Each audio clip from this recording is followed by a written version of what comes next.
कल हमने पर्यावरण अध्ययन के इकाई 1 पढ़ा था। खंड 1 का ब्लॉक 1 का हमने इकाई 1 हमने कल पढ़ा था। आज हम इकाई 2 पढ़ेंगे। इस इकाई 2 में भी हमने कुछ प्रस्तावना और कुछ इसके हमने पेज पढ़े थे। पृथ्वी सूर्य के इर्द गिर्द चक्कर लगाती है, ये वाला हमने पैराग्राफ कल रीड किया था। इसके बाद हमने पारिस्थितिक तंत्र के बारे में चर्चा करी थी। पारिस्थितिक तंत्र की परिभाषा भी पढ़ी थी। संभावित अध्ययन, ये जो अध्ययन का परिणाम, ये जो हमने पढ़ा था, ये सारा हमने पढ़ा था कि क्या क्या हम इस इकाई में पढ़ने वाले हैं। इकाई 2, ये पर्यावरण अध्ययन का जो आपका ब्लॉक 1 है, उसके अंदर इकाई 1, 2, 3 इस प्रकार से है। हम इकाई 2 के बारे में आज हम पढ़ रहे हैं।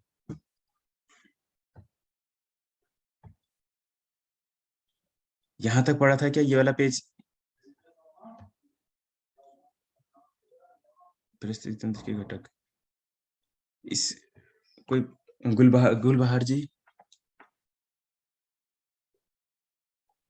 ये बताएं मेरे को कि हमने कहा यहाँ से आगे रीड करना है। जैविक अजैविक घटक ये पढ़ लिए थे ना? नहीं, ये नहीं पढ़े थे हमने, मुख्य रूप से पहले पढ़े थे आहार श्रृंखला।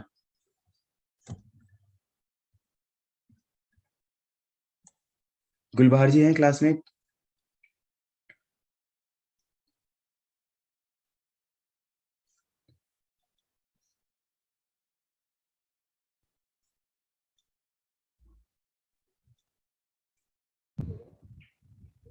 सर 2.2 से पढ़ाना है पारिस्थितिक तंत्र की विशेषताएं। विषय ये पारिस्थितिक, यहाँ से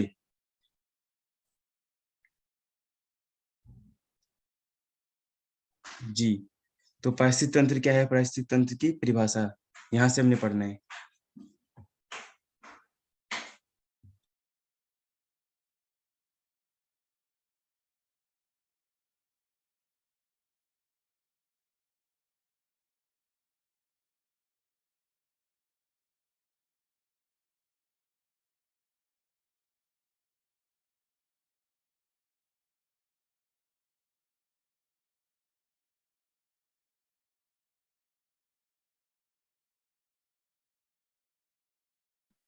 चलिए शिवानी जी, आप इसको रीड करेंगे। पारिस्थितिक तंत्र क्या है, पारिस्थितिक तंत्र की परिभाषा, ये 2 पैराग्राफ आपने शिवानी जी रीड करना है। Yes sir. सर ये वाला पारिस्थितिक तंत्र क्या है? हाँ जी। जैसे कि आप जानते हैं कि आप और हम पृथ्वी के एक निश्चित भाग में रहते हैं, जहां पादप और हमारे समेत सभी जंतु जीवन, भोजन, जल, आश्रय और साथियों के लिए एक दूसरे के साथ संबंध विकसित कर लेते हैं। इस विविक्त एकक में सजीव और निर्जीव दोनों पर्यावरणीय घटक हैं, जो अपनी संरचना, घटकों और क्रियाशीलता के संदर्भ में परस्पर निर्भर और परस्पर संभावित होते हैं। ऐसे विविक्त एकक को पारिस्थितिक तंत्र कहते हैं। पारिस्थितिक तंत्र की परिभाषा: एक पारिस्थितिक तंत्र को किसी इकाई एक जैव तंत्र के रूप में परिभाषित किया जा सकता है, जिसमें सभी जीव सम्मिलित होते हैं, जो एक साथ किसी नियत क्षेत्र में भौगोलिक, पर्यावरण, अजैविक घटक के साथ मिलकर कार्य करते हैं। जैविक समुदाय, जिससे कि ऊर्जा का प्रवाह निर्धारित जैविक संरचनाओं तक पहुंचता है, और पादप का चक्रण जैविक और अजैविक भागों के बीच होता है।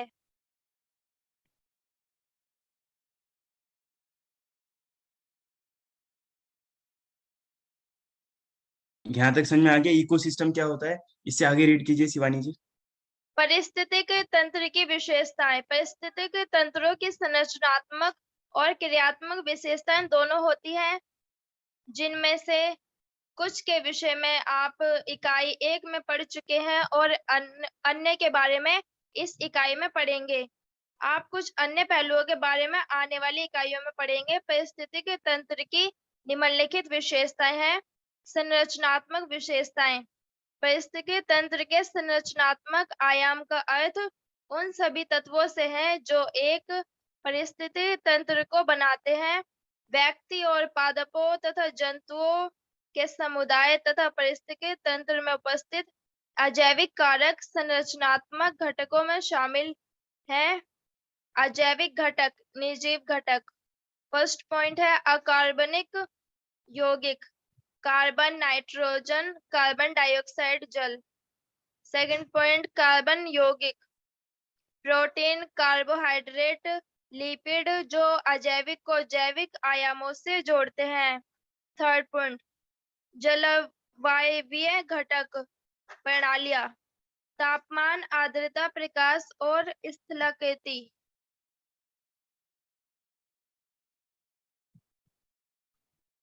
अभी हो तक गया। जी बहुत बढ़िया, आपने 2 पेज रीड किए, ठीक है। एक तो आपने बीच में से ऊपर वाला ही छोड़ दिया था, कोई बात नहीं, ठीक है।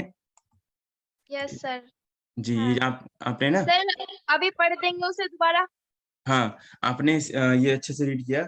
एक तो आपने पारिस्थितिक तंत्र बताया, इकोसिस्टम जैसे हमें घटक जो उसमें होते हैं जैविक और अजैविक घटक होते हैं, फिर उसमें भी हमने कार्बनिक वाले घटक भी पढ़े हैं आपने, ठीक है। बताया कार्बनिक और अकार्बनिक, ठीक है। अजैविक घटक में क्या बताया, कार्बनिक अकार्बनिक, जिसमें कार्बन होता है जिसमें कार्बन, नाइट्रोजन, कार्बन डाइऑक्साइड, जल ये सब होते हैं। कार्बन यौगिक कौन से होते हैं, प्रोटीन, कार्बोहाइड्रेट, लिपिड जो अजैविक के जीव आयामों को जोड़ते हैं। जल, वायु एवं ये सब घटक कौन से होते हैं, तापमान, आर्द्रता, प्रकाश। इस प्रकार से पारिस्थितिक तंत्र, इकोसिस्टम जिसमें हम कहते हैं, जिसमें हम जो भी सर्वाइव हम करने के लिए, हम जीवन की जो है ना, अभी आपने पढ़ा था पृथ्वी पर जीवन क्यों है, क्यों संभव है, और किसी ग्रह पर जीवन संभव नहीं है, पृथ्वी पर है क्योंकि यहाँ का इकोसिस्टम अच्छा है, यहाँ का पारिस्थितिक तंत्र अच्छा है। यहाँ पे सभी प्रकार की जलवायु और ऊष्मा, जो भी हमें ऊर्जा चाहिए होती है, सब प्रकार की चीजें प्रयुक्त मात्रा में मिलती है, इसीलिए हम यहाँ पे सर्वाइव कर सकते हैं, पारिस्थितिक तंत्र है। लेकिन जब भी कभी ऐसा होता है कि यहाँ पे पारिस्थितिक जो तंत्र, इकोसिस्टम गड़बड़ होता है, तो कोई ना कोई जाति हमारी विलुप्त हो जाती है। जैसे बहुत से तालाब में पानी के अंदर रहने वाली जातियां हैं, या फिर कोई ऐसे डायनासोर, या कोई और, जैसे हमने सुना है कि बाघ भी जो है विलुप्त होते जा रहे हैं, कुछ और ऐसे पेड़ पौधे विलुप्त होते जा रहे हैं, जो जिनको उनका अकॉर्डिंगली इकोसिस्टम नहीं मिलता, उनको उनके अकॉर्डिंग पारिस्थितिक तंत्र नहीं मिलता। तो ये आपने पढ़ा। जी बिल्कुल, आपने बहुत अच्छा ये पढ़ा था। एक तो ये पारिस्थितिक संरचना के बारे में बताया, संरचना क्या होती है, उनका कंस्ट्रक्शन कैसे हुआ है, ठीक है। जैविक और अजैविक घटक के कोई ना कोई कंस्ट्रक्शन तो हुआ है। तो आपने परिस्थिति तंत्र की विशेषता भी बताई इन्होंने, कि परिस्थिति तंत्र क्या होता है, एक इकाई होती है, एक इकाई के रूप में परिभाषित किया जा सकता है, जिसमें सभी जीव सम्मिलित होते हैं एक साथ किसी नियत क्षेत्र में, भौतिक पर्यावरण, यानी किसी एक इकाई को मिलकर के बहुत सारे, तो उस सिस्टम, जो हमारा पूरा सिस्टम परिस्थिति तंत्र जो बना है, पूरा एक सिस्टम जो बना है, मिलकर कार्य करते हैं। जैसे जैविक समुदाय, जिससे कि आप ऊर्जा प्रवाह निर्धारित जैविक संरचनाओं तक पहुंचाते हैं। पदार्थों का चक्रण जैविक और अजैविक भागों के बीच में होता है। यानी चक्रण जो है, चक्रण मतलब जैसे हमने वायु सिस्टम पढ़ा था, एयर क्या बोलते हैं उसको हम, पानी किस प्रकार से नदी में होते हुए समुद्र से ऊपर आसमान, और आसमान से फिर वर्षा के माध्यम से वर्षा होती है, तो वापस धरा पर नीचे आ जाती है। इस प्रकार से चक्र है। इसी प्रकार से जो हमारा जैविक और अजैविक बीच में हमारा चक्रण होता है। तो ये चक्रण इस माध्यम से दिखाया भी गया है। जैसे उत्पादक हुआ, है ना, ऊष्मा हुई, स्थूल उपभोक्ता वगैरह हुए, तो कुछ ऊष्मा निम्नलिखित हुई। इसमें सूक्ष्म उपभोक्ता है, फिर ये पोषक, तो ये आपने यहाँ पे पढ़ लिया, इसको देख लिया, अकार्बनिक पोषक तत्व, ठीक है। तो ये, और सर जो ये ऊपर का पैराग्राफ रह गया, अब इसको पढ़ना है। हाँ पढ़ लो, चलो इसको भी रीड कर लो। अतः परिस्थिति तंत्र एक गतिक तंत्र है जिसमें सजीव और निर्जीव घटकों के बीच परस्पर क्रिया सम्मिलित होती है और ऊर्जा का निवेश, स्थानांतरण, भंडारण और निर्गम तथा अनिवार्य पदार्थों का चक्रण होता है। परिस्थितिक तंत्र में होने वाले सभी प्रक्रियाएं ऊर्जा पर निर्भर होती हैं। चित्र 2.1 में इसे बहुत अच्छे तरीके से समझाया गया है। विभिन्न परिस्थितिक तंत्र संयोजन में स्पीसीज की संख्या और प्रकार में अजैविक अवयवों के प्रकारों और सापेक्ष अनुपातों में और स्थान और काल में भिन्नता के अंश के अत्यधिक भिन्नता दर्शाते हैं। इसलिए परिस्थितिक तंत्र का अध्ययन उसकी संरचना और कार्य पर निर्भर करता है। और सर ये चित्र भी पढ़ना है। ठीक है, बहुत बढ़िया, बस हो गया, यहाँ तक हमने पढ़ा इतना, ठीक है। अब मैं पेज चेंज करता हूँ, ठीक है जी। अब इसको, जैसे अभी आपने एक घटक बताया इन्होंने, आपने इन्होंने ये वाला घटक बताया था, देखो नीचे देखो पारिस्थितिक तंत्र की विशेषताएं, संरचनात्मक विशेषताएं बताया था, ए हाँ, लिखा ये हुआ है ना, अजैविक घटक थे। अजैविक घटक बता दिया था इन्होंने। अजैविक वो होते हैं जो जैविक नहीं होते, निर्जीव घटक होते हैं। निर्जीव घटक में अकार्बनिक, यौगिक, कार्बनिक, देखो अकार्बन, कार्बन और जलवायिक घटन हो गया। अब पढ़ना है सजीव घटक। कोई और रीड सर, करेगा? किसी और को दे, शिवानी जी, कोई और रीड करेंगे इसको? सर हम पढ़े?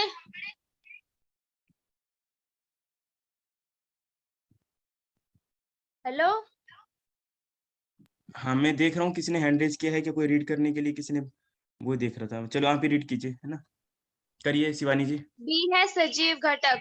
हम्म, सजीव घटक, फर्स्ट पॉइंट है उत्पादक पादप, सेकंड है उपभोक्ता प्राथमिक द्वितीयक तृतीयक, थर्ड पॉइंट है अपघटक मृतकोशी। क्रियात्मक विशेषताएं, क्रियात्मक आयामों का अर्थ उन सभी प्रक्रियाओं और परस्पर क्रियाओं से है जिन्हें पारिस्थितिक तंत्र में जीवों द्वारा किया जाता है। फर्स्ट है ऊर्जा चक्र, सेकंड है आहार श्रृंखलाएं, थर्ड है विविधता जीवों के बीच परस्पर संबंधता, फोर है पोषक चक्र, जैव भू रासायनिक चक्र, और फिफ्थ है अनुक्रमण। जी बहुत बढ़िया। अब आप शिवानी जी म्यूट कर लीजिए, हमें औरों को भी यहाँ पे चांस देता हूँ, ठीक है जी।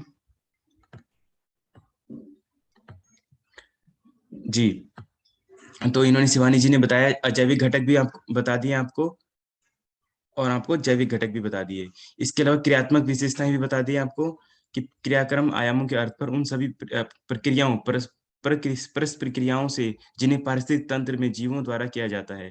ऊर्जा चक्र, ऊर्जा यानी कि एनर्जी किस प्रकार से ट्रांसफॉर्म होती है। आहार श्रृंखलाएं, आहार श्रृंखलाएं आपने पढ़ा होगा कि आहार जैसे हम अलग अलग प्रकार की श्रृंखलाएं होती हैं। विविध जीवों के बीच में परस्पर, यानी अलग अलग जीव के बीच में संबंध। पोषक चक्र में, हाँ किसी ने बोलना है, हैंड रेज किया हुआ है, एक सेकंड में देखता हूँ। Pooja ji, yes sir. हाँ आप रीड करेंगे आगे? Yes sir. जी जी। अब आपने इसको, पारिस्थितिक, जी बिल्कुल, पारिस्थितिक तंत्र का आप ये रीड करना है। करो स्टार्ट सर। जी जी बिल्कुल।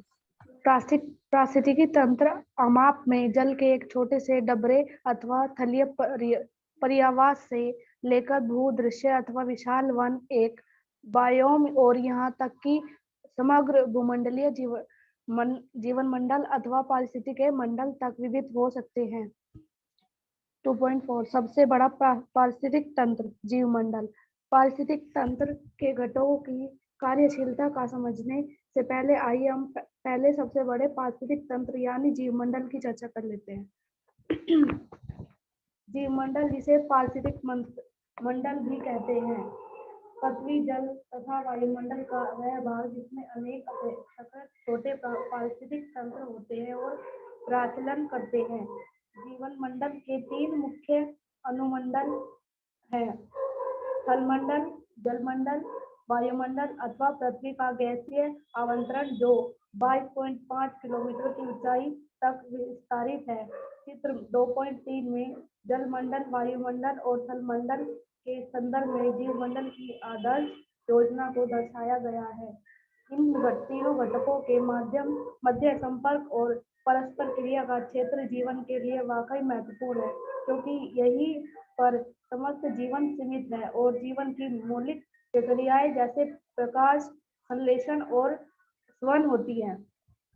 जीवमंडल महासागर के तल लगभग 11,000 मीटर पृथ्वी की सतह के नीचे से लेकर पर्वतों के उच्चतम शिखरों अथवा औसत समुद्र तल से लगभग 9,000 मीटर की ऊंचाई तक विस्तारित है। इसका सबसे सघन जनसंख्या वाला क्षेत्र समुद्र तल से ठीक नीचे और ऊपर है। जीवमंडल में सबसे प्रचुरता से जीवन महासागर की सतह से 200 मीटर और समुद्र तल से लगभग 6,000 मीटर की ऊंचाई के बीच पाया जाता है। सजीव जीव पूरे मंडल में एक समान रूप से वितरित नहीं है। सिर्फ कुछ ही जीव ध्रुवीय क्षेत्रों में रहते हैं, जबकि उष्णकटिबंधीय वर्षा वनों में पादपों और जंतुओं की अत्यधिक समृद्धि विविधताएं पाई जाती हैं। सजीवों के लिए आवश्यक पोषक तत्व वायु, जल और मृदा से मिलते हैं, कहीं बाहर से नहीं। जीवन मंडल में पाए जाने वाले इन पोषक तत्वों का जीवन को जारी रखने के लिए बारंबार बारंबार पुनर्चक्रण होता रहता है। जीवमंडल के भीतर जीवन के लिए आवश्यक ऊर्जा सूर्य से आती है, जिसके बगैर जीवन मंडल नष्ट हो जाएगा। जीवन मंडल का थलीय भाग अनेक क्षेत्रों में विभाजनीय है, जिन्हें जीवोम कहते हैं, जो विशाल पारिस्थितिक तंत्र बनाते हैं। इन तंत्रों की पहचान इनकी जलवायु, वनस्पति, जंतु जीवन और सामान्य मृदा प्रकार से होती है। पृथ्वी के 1 दर्जन अथवा अधिक जीवोम लाखों वर्ग किलोमीटर में फैले हुए हैं, यहाँ तक कि समस्त महाद्वीपों तक विस्तारित है। कोई दो जीवाश्म एक जैसे नहीं होते। जलवायु किसी भी बायोम की सीमा और उसमें उनमें पाए जाने वाले पादपों और जंतुओं की प्रचुरता का निर्धारण करती है। सबसे महत्वपूर्ण जलवायु कारक जो जो जीवोम की सीमा का निर्धारण करते हैं, वे तापमान और वर्षण हैं। सर ये 2.3 या फिर ये ऊपर वाला भी पढ़ना है? ये पॉइंट ठीक है, आप रुकिए 1 सेकंड, मैं आपको देखता हूँ।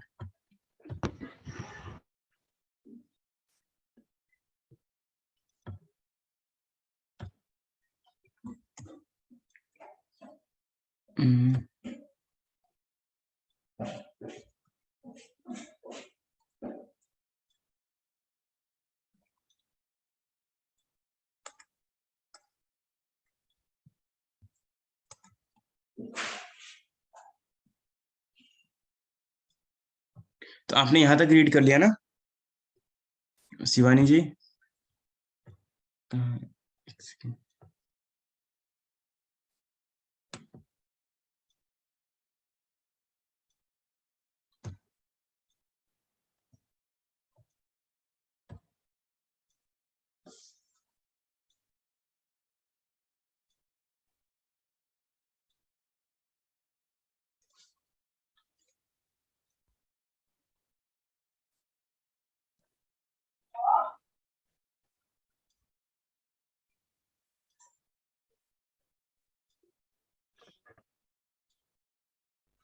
हाँ जी, खुशी जी आप रीड करोगे?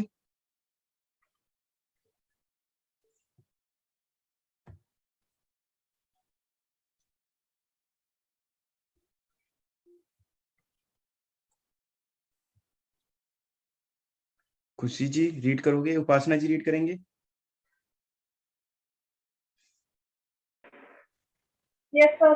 हाँ, पारिस्थितिक तंत्र के घटक 2.3 ये करना है, ठीक है? कोई सही ये जो है ना, सही गलत ये भी हम बाद में डिस्कस कर लेंगे। अभी पारिस्थितिक तंत्र के घटक रीड कीजिए। ओके। प्रत्येक जीवोम आवाम जलीय क्षेत्र को छोटी इकाइयों में विभाजित किया जा सकता है, जिन्हें पारिस्थितिक तंत्र कहते हैं। अतः एक पारिस्थितिक तंत्र के जीवोम का एक उपमंडल है, जिसे पारितंत्र भी कहा जा सकता है। उस अनुभाग 22.1 से पारिस्थितिक तंत्र की परिभाषा को याद कीजिए। पारिस्थितिक तंत्र की किसी भी पूर्ण परिभाषा में जैविक तथा अजैविक घटक और उन दोनों के बीच एक परस्पर क्रियाएं सम्मिलित होती हैं।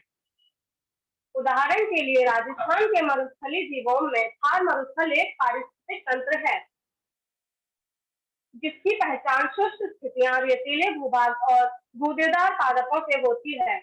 वहां पाए जाने वाले जंतु छिपकलियां और सर्प हैं। इसी प्रकार एक तालाब भी मीठे पानी जलीय क्षेत्र का एक पारिस्थितिक तंत्र है और इसकी पहचान जलीय जीवों युक्त ठहरे पानी के जलीय पेड़ से होती है।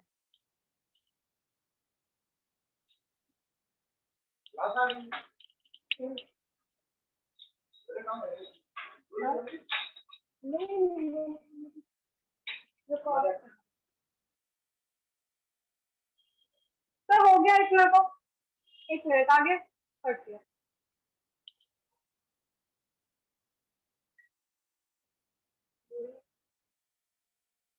तो कहाँ गया फिर? अजैविक घटक है ना जी, अभी तक आपने जो पढ़ा? सब अजैविक घटक। जी, आपने पारिस्थितिक तंत्र के घटक पढ़ लिए ना, ये पढ़ा है ना आपने पैराग्राफ, पारिस्थितिक तंत्र के घटक। 2.3 तो ये पढ़ा था। हाँ ये पढ़ा था ना, अब आपने दोबारा यहाँ स्टार्टिंग से पढ़ना है, विभिन्न प्रकार के पारिस्थितिक तंत्र यहाँ से पढ़ना है। ओके। विभिन्न प्रकार के जीवों जो किसी पारिस्थितिक तंत्र में रहते हैं उसकी जनसंख्या समष्टि बनते हैं। पारिस्थितिकी इकोलॉजी में एक समष्टि परस्पर जनन करने वाले जीवों का एक समूह होता है जो एक स्थान और काल में एक साथ रहते हैं। एक समष्टि बनाने वाले जीव एक ही जाति के सदस्य होते हैं। यदि आप अपने आसपास देखें तो आप पाएंगे कि पादपों और जंतुओं की समष्टियां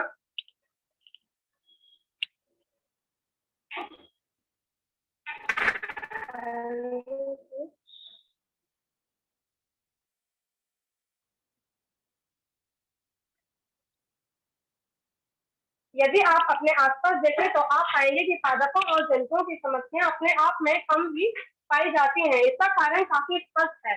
जीवित रहने के लिए किसी एक जाति स्पीसीज के जीव भिन्न जातियों के जीवों पर निर्भर करते हैं, जिनके साथ वे सक्रिय रूप से अनेक तरीकों से परस्पर क्रिया करते हैं। गिलहरियों की समष्टि को भोजन के लिए फलों और गिरियों तथा आश्रय के लिए वृक्षों की आवश्यकता होती है। यहाँ तक कि पादप भी अपने आप में नहीं जी सकते। उदाहरण के लिए उन्हें बीजों की प्रकीर्णन और परागण के लिए जंतुओं की आवश्यकता तथा अपघटन के द्वारा उन तक पोषकों की आपूर्ति बनाए रखने के लिए मृदा सूक्ष्म जीवों की आवश्यकता होती है।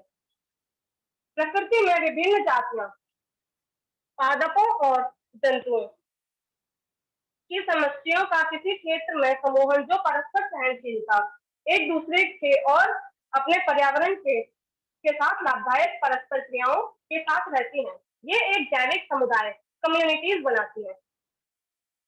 अधिकांशतः में समुदायों के नाम प्रभावी पादप जाति कौन स्पीसीज के नाम पर रखे जाते हैं। उदाहरण के लिए घास स्थल में घासें प्रमुखता से होते हैं, भले ही उसमें शाख झाड़ियां अथवा वृक्ष भी जंतुओं की भिन्न संबंधित जातियों के साथ हो सकते हैं। समुदाय कम्युनिटीज छोटे अथवा बड़े हो सकते हैं। तो नेक्स्ट करें।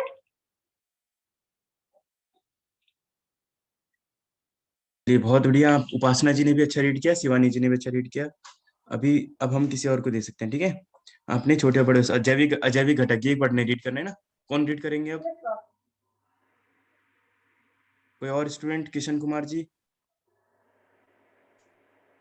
हाँ सर, मैं करता हूँ रीड। हाँ बिल्कुल, वेलकम। अजैविक घटक। आपको याद होगा कि आपने इकाई 2.2 में पढ़ा है कि भौतिक अथवा अजैविक घटक पारिस्थितिक तंत्र के अकार्बनिक और निर्जीव घटक होते हैं। इनमें से प्रत्येक अजैविक कारक का अलग अलग अध्ययन किया जा सकता है। यद्यपि इनमें से प्रत्येक कारक अन्य कारकों द्वारा प्रभावित होता है और अन्य कारकों को प्रभावित करता है। जैविक घटक। किसी पारिस्थितिक तंत्र के जैविक घटक अजैविक पर्यावरण में परस्पर क्रिया करते हैं। जैविक घटक के निम्न सम्मिलित उत्पादक। प्रकृति में पाए जाने वाले प्रमुख जैविक सदस्य पर्णहरित यानी क्लोरोफिल धारण करने वाले हरित पादप, हरित और नील जीवाणु तथा नीलहरित शैवाल है, जो अपना भोजन स्वयं ही प्रकाश संश्लेषण की क्रिया द्वारा सरल अकार्बनिक पदार्थों से निर्मित करते हैं। इस प्रक्रिया में पर्णहरित धारण करने वाले जीव सूर्य के प्रकाश की उपस्थिति में वायुमंडलीय कार्बन डाइऑक्साइड और ग्रहण करके जल के साथ मिलाकर कार्बनिक पदार्थ अथवा भोजन बनाते हैं।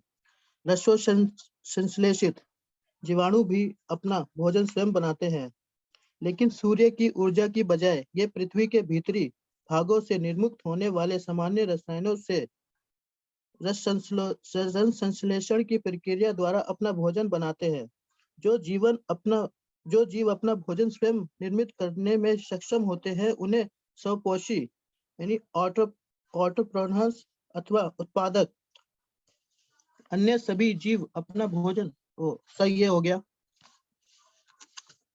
पोसी बताया, पर अब आप परपोषी पढ़ रहे हैं, ठीक है जी? जी सर। सर उपभोक्ता अन्य सभी जीव अपना भोजन स्वयं बनाने में असमर्थ होते हैं। ये जीव अपनी उत्तरजीविता के लिए ऊर्जा आवश्यकता को पूरा करने की खातिर भोजन के लिए अन्य जीवों पर निर्भर करते हैं तथा परपोषी अथवा भक्षणपोषी अथवा उपभोक्ता कहलाते हैं। उपभोक्ता में जंतु जैसे बकरी, गाय, हिरण, खरगोश और कीट जैसे ग्रास हापर, टिड्डा यानी जो हरे पादपों को खाते हैं। प्राथमिक उपभोक्ता अथवा शाकभक्षी कहलाते हैं। जो जीव किसी शाकभक्षी को खाता है, जैसे पक्षी जो ग्रास हॉपर को खाता है, मांसभक्षी कहलाता है। क्योंकि वह अन्य जंतुओं को खाता है, ये मांसभक्षी द्वितीय उपभोक्ता भी कहलाते हैं। ऐसे मांसभक्षी जंतु जो द्वितीय उपभोक्ता को खाते हैं, जैसे कि बिल्ली जो पक्षी को खाती है, तृतीय उपभोक्ता कहलाती है। अतः जहां प्राथमिक उपभोक्ता शाकभक्षी होते हैं, वह द्वितीय और तृतीय उपभोक्ता मांसभक्षी होते हैं। बाघ, चीता और गिद्ध जैसे जंतु जिन्हें अन्य जंतु मारते या खाते नहीं, शीर्ष उपभोक्ता कहलाते हैं। तीसरा पॉइंट, अपघटक अथवा मृत पोषित अथवा विघटक। उपभोक्ता और उत्पादक दोनों अपने जीवन चक्र पूरा करके मर जाते हैं, तब उनकी जनसंख्या की नई पीढ़ी विकसित हो जाती है। आप सोचते होंगे कि मृत जीवों का क्या होता है। पारिस्थितिक तंत्र में मृत जीवों के कार्बनिक तत्व का सतत विखंडन अथवा अपघटन होता रहता है और पदार्थ का निरंतर चक्रण होता रहता है। कुछ जीवाणु जो सूक्ष्म जीव और कुछ कवक इन पदार्थों के अपघटन और पूर्ण चक्रण के लिए उत्तरदायी होते हैं। ये जीव अपघटक अथवा मृतपोषी अथवा विघटक कहलाते हैं। अधिकांश मृतपोषी सजीव, सूक्ष्म जीव और ये सभी परपोषी प्राकृतिक के होते हैं। अपघटकों की भूमिका अनिवार्य है और महत्वपूर्ण होती है।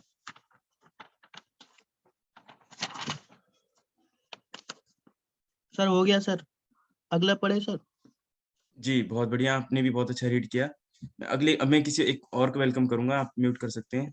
ठीक है सर। कौन पढ़ेंगे अब? किसने हैंड रेज किया है? काजल जी रीड करेंगे, ठीक है जी। काजल जी अब आपने इससे आगे रीड करना है, जो किशन जी ने रीड किया है पोषी स्तर, ये रीड करना है। एक सेकंड। Okay sir. एक सेकंड जी। जी तो अपना जो है पहले उपासना जी ने यहाँ तक रीड किया था, अजैविक के बारे में बताया था, किशन जी ने समझाया। अब का उपभोक्ता ही परपोषी है ना, स्वपोषी उत्पादक यानी स्वपोषी और परपोषी।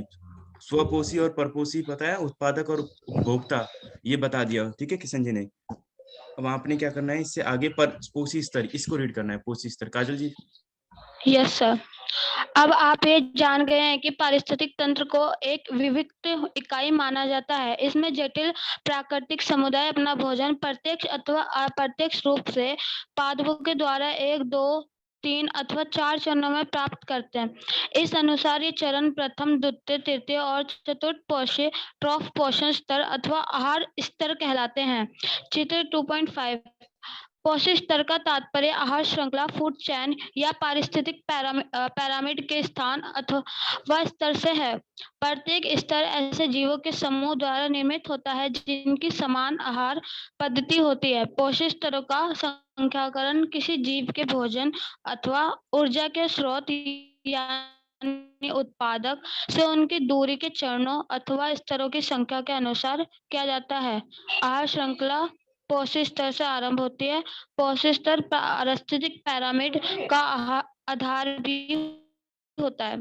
पोषण स्तर फर्स्ट पर प्राथमिक उत्पादक रहते हैं, जिन्हें किसी आहार श्रृंखला या पैरामिड में अगला पोषण स्तर द्वितीय होता है, जिसमें पाए जाने वाले जीव प्राथमिक उपभोक्ताओं को खाते हैं और प्राथमिक उपभोक्ता अथवा परपोषी या शाकभक्षी कहलाते हैं।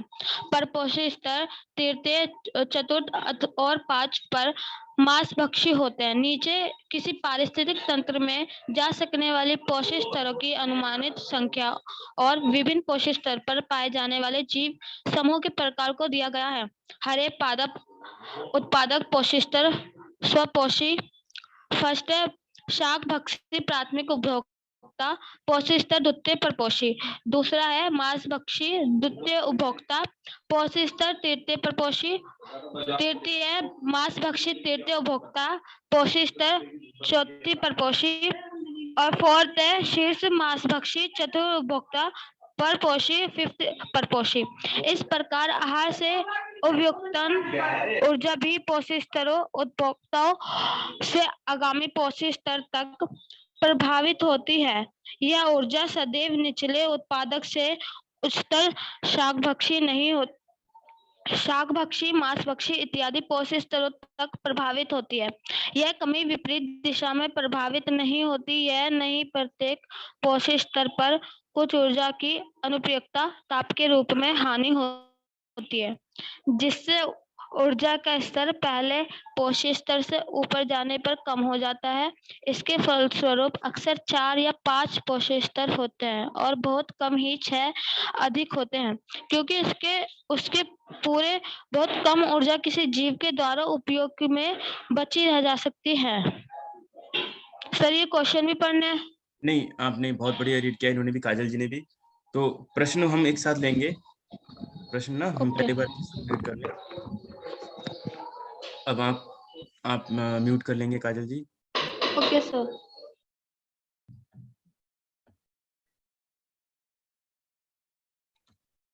पोषी स्तर भी समझा दिया है, ठीक है। और आप सब जिनके पास बुक नहीं है उनके लिए मैं यहाँ पे ये शेयर कर रहा हूँ। अभी तक हमने जो पढ़ा है आज की क्लास में, हमने यहाँ से पारिस्थितिक तंत्र इकाई 2 पढ़ना स्टार्ट किया था, ठीक है जी। उसके बाद हमने यहाँ से किशन जी ने कुछ बताया, कुछ उपासना जी ने बताया, कुछ शिवानी जी ने रीड करना स्टार्ट किया था। उसके बाद फिर किशन जी, फिर उपासना जी और फिर काजल जी, इन्होंने सबने रीड किया, आपने सबने सुना। और आपका अगर समझ में आया हो तो इसमें यस लिखना है आपने। परिस्थिति तंत्र बता दिया, परिस्थिति तंत्र की विशेषताएं बता दी, संरचनात्मक विशेषताएं, अजैविक घटक बताया, सजीव घटक बताया, क्रियात्मक बताया, परिस्थिति तंत्र के अमाप भी बता दिए, ठीक है जी। परिस्थिति तंत्र के घटक भी बता दिए, जैविक घटक या अजैविक घटक ये भी बता दिए, ठीक है। परपोषी स्वपोषी ये भी बताया आपको। अब है पोषी का स्तर भी, ये अभी काजल जी ने आपको बताया कि पोषी का स्तर कितने प्रकार के होते हैं, 5 स्तर के पोषी होते हैं। अभी चर्चा हम बाद में करेंगे, जो प्रश्न उत्तर है ना इनकी चर्चा हम बाद में करेंगे। अभी हम करेंगे आहार श्रृंखला। ये जो है आप देख रहे हैं पोषी स्तर, 5 तरह के पोषी स्तर। अभी जो इन्होंने बताया ना काजल ने भी क्या बताया आपको, घास, टिड्डी, मेंढक, सर्प और बील, ये 5 स्तर के वो बताए थे इन्होंने, ठीक है। पादप के बीच में भी बताए थे इस तरह, शार्क और ये मछली और फिर छोटी मछली, देखो उधर पादपों के बीच में क्या होता है, पादप होते हैं। इस प्रकार से 5 उसी स्तर होते हैं ये, ठीक है। अब कौन मैं देख रहा हूँ, एक सेकेंड, किसने रीड करना है? अब फराज रीड करेंगे और ललिता कुमारी, कौन रीड करेंगे? ललिता जी रीड करोगे आप? कौन?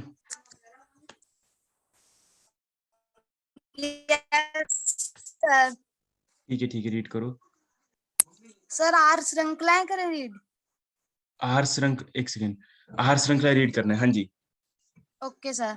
अब आप पिछले अनुभाग से यह जान गए हैं कि परिस्थिति तंत्र में जीव भोजन अथवा पोषक तत्वों स्तरों द्वारा संबंधित होते हैं, यानी एक जीव दूसरे का भोजन बन जाता है। किसी परिस्थिति तंत्र में खाद्य ऊर्जा का एक पोषी स्तर एक दूसरे स्तर पर खाने और खाए जाने की पुनरावृत्ति प्रक्रियाओं द्वारा स्थानांतरण आहार श्रृंखला कहलाता है।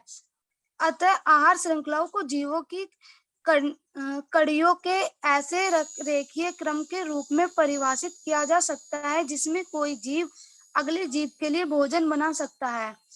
चित्र 26 2.7 और 2.8 चित्र के तीसरे उत्पाद और उपभोक्ता तत्व पोषकों और ऊर्जाओं की दिशा और गति को प्रदर्शित करते हैं। पोषी तत्व स्तरों के समान और उसी कारण के आहार श्रृंखलाओं में भी 4 या 5 तक की कड़ियां या चरण होते हैं।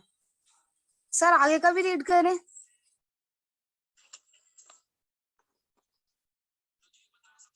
Sir hello sir. हाँ जी, हाँ आगे भी रीड कीजिए, हाँ जी। आहार श्रृंखलाएं के प्रकार। प्रकृति के 3 मुख्य प्रकार की आहार श्रृंखलाएं विभेदित की गई हैं। चराई आहार श्रृंखलाएं। इस प्रकार की आहार श्रृंखलाएं में प्राथमिक उपभोक्ताएं शाकभक्षी होते हैं जो पादप अथवा पादप भागों को उपभोग अपने भोजन के रूप में करते हैं। ये आहार श्रृंखलाएं हरे पादपों से आरंभ होती हैं। इस प्रकार की आहार श्रृंखलाओं को उदाहरण नीचे दिए गए हैं। चित्र 2.6। ग्रासहोपर घास खाते हैं, मेंढक ग्रासहोपर को खाता है और सर्प मेंढक को खाते हैं और चील सर्प को खाता है।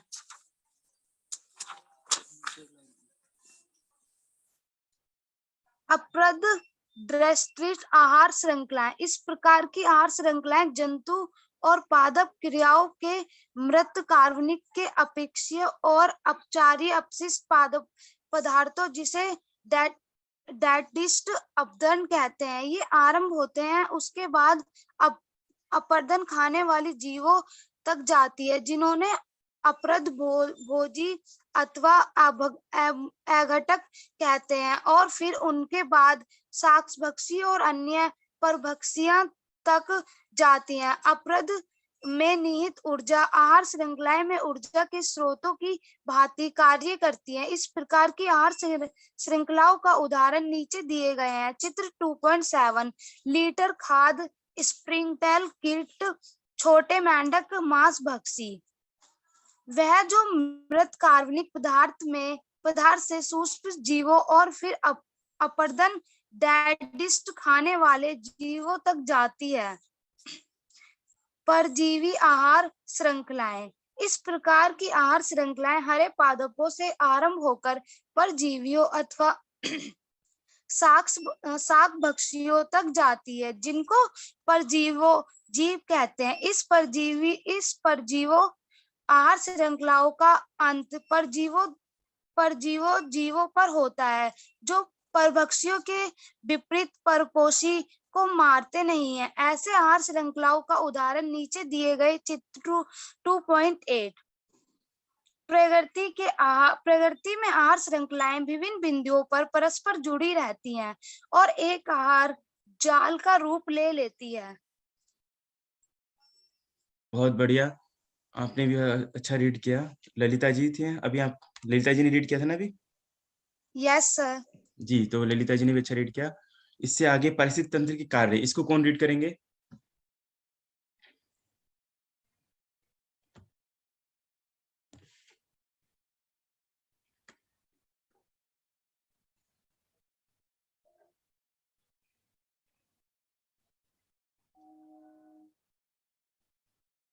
गुंजन जी ने हैंड रेज किया हुआ है, गुंजन रीड करोगे?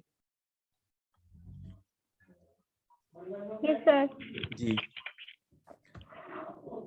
पदार्थ चक्रण और ऊर्जा की गति की प्रक्रियाएं पारिस्थितिक तंत्र के कार्य और संरचना के लिए अनिवार्य होती है। किसी पारिस्थितिकी तंत्र में पदार्थ के चक्रण और ऊर्जा के उपयोग की कथाएं पारिस्थितिकी तंत्र के मौलिक कार्यों का निर्धारण करती है। लास्ट का रह गया था 2 लाइन।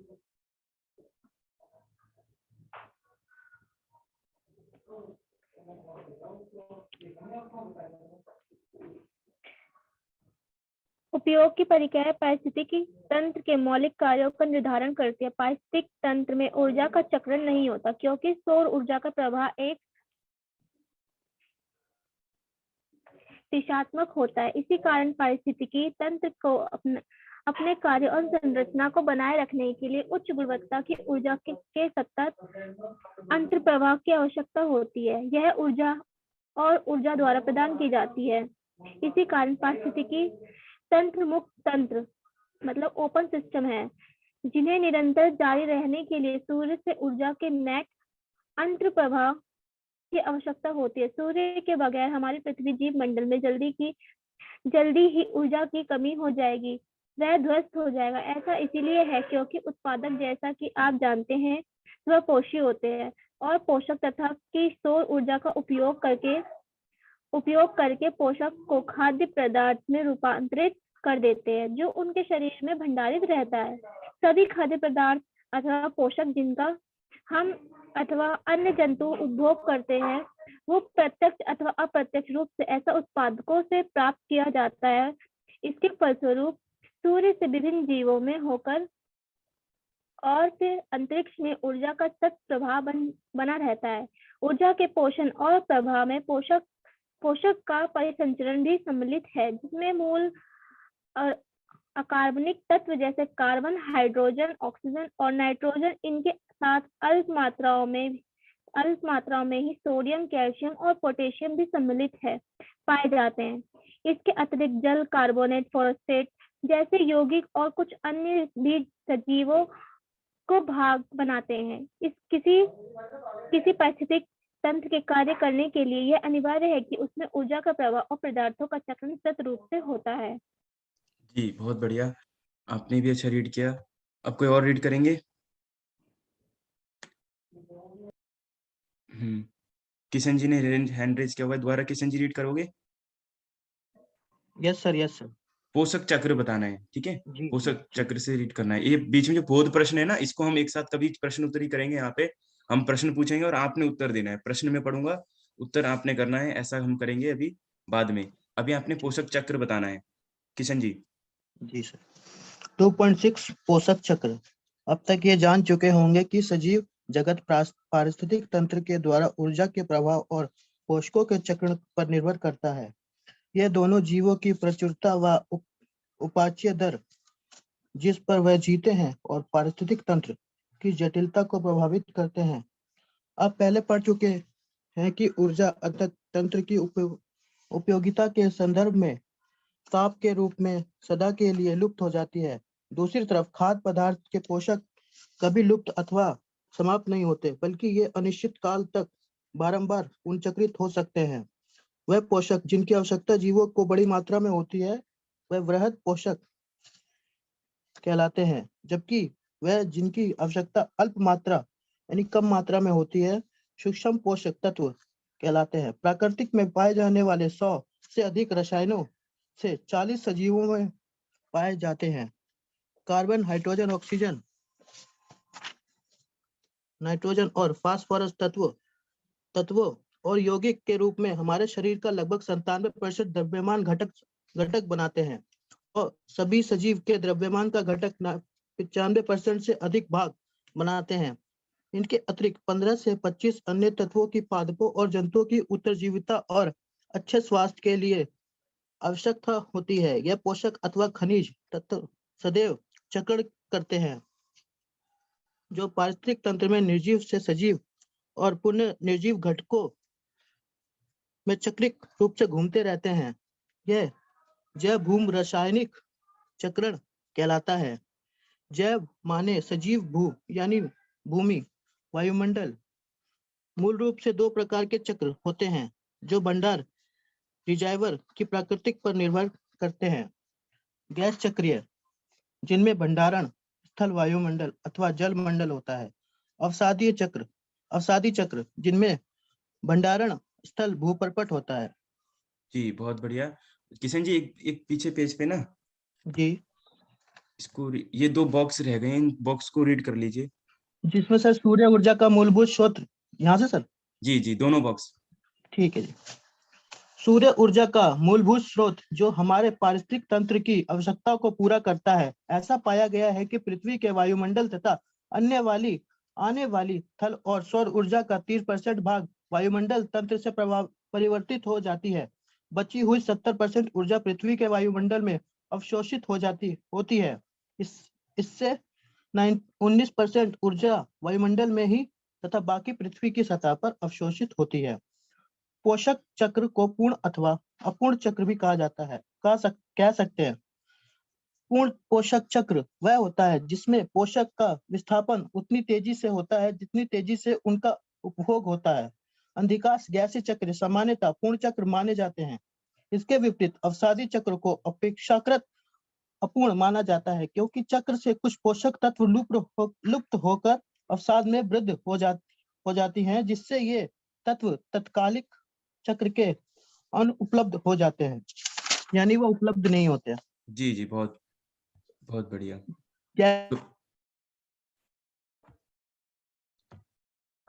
जी, तो अभी आपने जो क्लास है आज की आपकी यहाँ तक है, पोषक चक्र तक हमने पढ़ा है। ठीक है जी, आज हमने कहाँ से रीड करना स्टार्ट किया था? आज आपका इकाई 2 जो यहाँ से स्टार्ट हुआ था, इसको हमने रीड किया। अब आपने एक जो है एक सेल्फ रीड भी करना है, इसको खुद से भी रीड करना है। जो भी आपके प्रॉब्लम आएँगे, आपको इसमें कमेंट में लिखना, 1 सेकंड में कमेंट में आपने लिखना है अभी 1 सेकंड, जो भी आपने यहाँ पे डाउट होंगे आप अपने कमेंट में लिखिए। ठीक है जी? येस, नो भी लिख सकते हैं, क्लास ठीक ली, किसी ने रीड अच्छा किया उसके नाम लिख सकते हैं। जी, रीड इसमें कमेंट में लिखिए कि हाँ जी, किशन जी ने पढ़ाया तो उसने समझ में आया तो येस लिखें। येस लिखें किशन जी का, शिवानी जी का, उपासना।